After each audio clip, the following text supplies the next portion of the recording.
यीशु रो पड़े। रुकिए, क्या आप जानते हैं कि 29 तारीख को खजूर की पत्तियों वाला रविवार आने वाला है?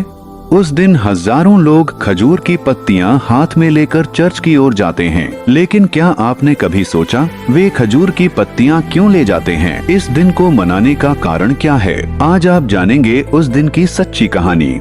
जब यीशु मसीह राजा की तरह यरूशलेम शहर में प्रवेश कर रहे थे और लोग उन्हें स्वागत करने के लिए सड़क को खजूर की पत्तियों से भर दिया। लगभग 2000 साल पहले यीशु मसीह अपने शिष्यों के साथ यरूशलेम की ओर बढ़ रहे थे। उस समय पास ओवर त्योहार चल रहा था, इसलिए शहर में हजारों लोग जमा हो गए थे। जब वे शहर के पास माउंट ऑफ ऑलिव्स पहाड़ी पर पहुंचे, तब यीशु ने अपने 2 शिष्यों से कहा, तुम सामने वाले गांव में जाओ, वहाँ एक गधा बंधा मिलेगा जिस पर कभी किसी ने सवारी नहीं की है, उसे खोलकर मेरे पास ले आओ। शिष्य वैसा ही कर गए। उन्होंने एक छोटा गधा कोल्ट लाया। तब लोग अपने कपड़े गधे की पीठ पर बिछा दिए और यीशु मसीह उस गधे पर चढ़कर शहर की ओर बढ़ गए। लोगों का उत्साह। जब लोगों ने देखा कि यीशु मसीह शहर में प्रवेश कर रहे हैं, तो वे बहुत आनंदित हो गए। कई लोगों ने सड़क पर अपने कपड़े बिछा दिए और कुछ ने खजूर के पेड़ की डालियां, पाम ब्रांचेस काटकर सड़क पर बिछा दी। वे जोर जोर से चिल्लाने लगे, होशाना, होशाना, धन्य है वह जो प्रभु के नाम से आता है। लोग सोच रहे थे, शायद यीशु मसीह वही वादा किया गया मसीहा हैं जो उन्हें मुक्ति देंगे। पूरा यरूशलेम शहर जैसे उत्साह में झूम उठा।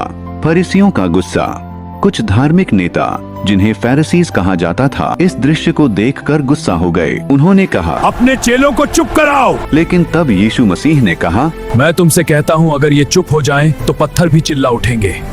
यीशु का विलाप। शहर के पास आकर जीसस क्राइस्ट ने जेरूसलम शहर की ओर देखा और अचानक उनकी आंखों से आंसू बहने लगे, क्योंकि वे जानते थे कि इस शहर के बहुत से लोग उन्हें सच्चे उद्धारकर्ता के रूप में स्वीकार नहीं करेंगे और कुछ ही दिनों बाद इसी शहर के लोग चिल्लाएंगे, उसे क्रूस पर चढ़ा दो। पाम संडे का महत्व। इस घटना से 3 बड़ी बातें समझ में आती हैं।